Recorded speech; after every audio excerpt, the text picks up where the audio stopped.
저는 이 전략을 사용해서 연세대를 3번 합격하였습니다. 여러분도 이 전략을 잘 숙지하시고 활용해 주시면 시험장에서 좋은 결과 얻으실 수 있다고 확신합니다. 저는 연세대를 3번 합격하였고 고려대 경영, 성균관대 법대, 한양대 법대를 모두 논술로 합격하였으며 지난 10년간 연세대 논술 누적 합격 횟수가 가장 많은 사람입니다. 여러분들 안녕하세요. 저는 연대를 3번 합격한 사람, 연세합사입니다. 제가 여러분들한테 이번에 말씀드릴 전략은 실제 시험장에서 굉장히 유용한 전략입니다. 여러분들도 꼭 숙지하시고 들어가시면은 여러분들이 원하시는 연세대 합격을 꼭 하실 수 있을 거라고 믿습니다. 제가 말씀드리고 싶은 전략은 이겁니다. 우선 시험장에 가셨을 때 제일 먼저 할 일, 첫 번째는 바로 뭐냐면은 제시문을 받았을 때 발문을 보는 것입니다. 발문은 뭐냐면은 이 교수님이 요구하는 문제 사항인데요. 교수님이 글을 쓰라고 하는 가이드입니다. 이 가이드를 보셔야 여러분들이 연세대학교에서 어떤 것을 선호하는지를 잘 알 수 있습니다. 여러분들이 그걸 체크하시고 그 발문을 보면은 올해 그 학교에서 중심적으로 보고 싶은 주제가 무엇인지도 알 수 있습니다. 여러분들이 그 주제를 파악하고 독해하는 것이 훨씬 더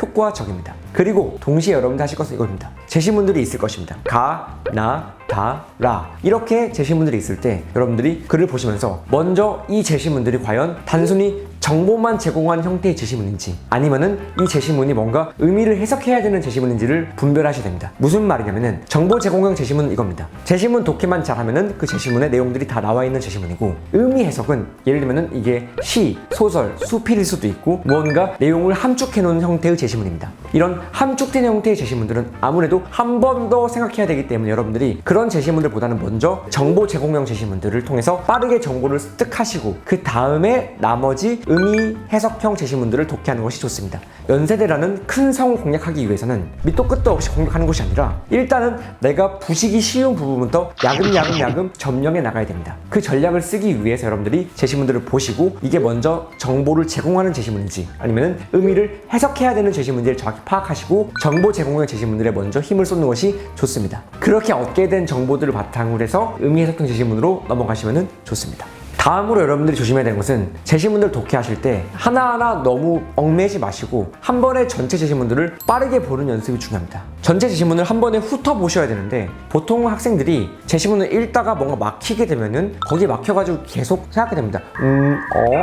이러면서 계속 제시문을 맴돌게 되는데 그러지 마시고 조금 여유로운 마음으로 어려운 제시문이나 이해가 안 되는 문장이 있어도 좀 빠르게 쉽게 넘어가는 게 되게 중요합니다. 쉽게 넘어가면서 일단은 전체적인 큰 흐름을 파악하시고 큰 맥락을 보신 후에 내가 어려웠던 부분들을 다시 공략하는 방식으로 들어가셔야 됩니다. 여러분들 항상 고민하셔야 되는 게 바로 내가 좀 더 쉽게 이해할 수 있는 것부터 이해하고 그 다음에 찬찬히 어려운 부분으로 공략을 들어가자. 항상 명심하시기 바랍니다. 그리고 간혹 보시면은 어떤 문장 하나가 어려운 것들이 있을 수 있는데 사실 누구나 그래요. 저 연세합사도 딱 봤을 때 한 번에 이해하지 않는 문장이 있을 수 있거든요. 누구나 그렇습니다. 그때 가장 중요한 건 당황하지 않는 것. 당황하지 말고 대신에 그 문장을 기점으로 전후 문장을 먼저 독파하신 다음에 그 전후 문장의 맥락으로 어려운 문장 하나를 이해하러 가셔야 됩니다.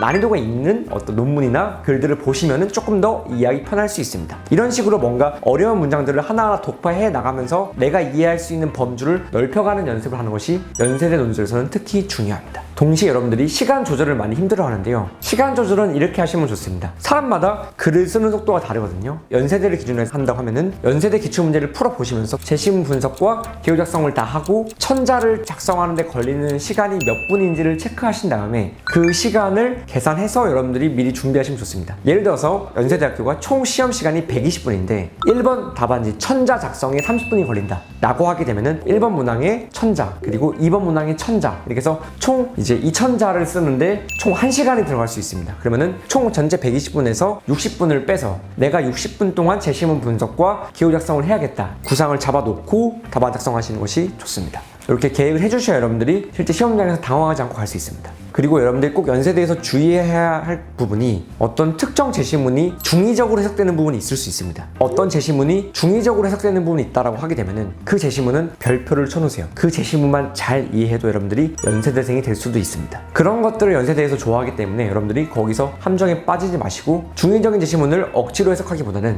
이 중의적인 제시문이 왜 중의적일 수 있는지에 대해서 여러분들이 논리적으로 설득을 시켜주게 되면은 교수님이 거기서 많은 점수를 주게 됩니다. 이 부분도 꼭 참고해 주시기 바랍니다. 마지막으로 여러분한테 말씀드리고 싶은 합격 방법은 개요를 작성하실 때 한 번에 완벽한 개요를 작성하려고 하지 말라는 거예요. 마치 건물을 지을 때처럼 처음에는 대략적인 설계도를 그린다는 생각으로 러프하게 구조도를 잡으시고 그 다음에 점점 이 구조도를 구체화시키는 방법으로 답안 작성을 해 하셔야 됩니다. 절대 처음부터 완벽하게 하려는 욕심을 버리셔야 돼요. 보통 완벽주의인 친구들이 그런 경우가 많이 있는데 그렇게 됐을 때는 문제가 많이 발생합니다. 처음에는 개괄적으로 잡아주시고 점점 마치 그림을 그리는 것처럼 세부적으로 이제 정교하게 만들어 주시는 연습하시기 바랍니다. 이 전략을 취해 주시면은 여러분들도 충분히 좋은 성과를 거둘 수 있고, 이런 전략들이 제가 연세대를 3번 합격하고 고려대까지 합격했던 비법입니다. 여러분들도 꼭 참고해서 준비해 주시기 바랍니다. 추가적으로 궁금한 사항 있으시면 또 아래 댓글 남겨주시면 제가 여러분들한테 어떻게 해야지 연세대 논술 합격할 수 있는지 말씀드리도록 하겠습니다. 감사합니다.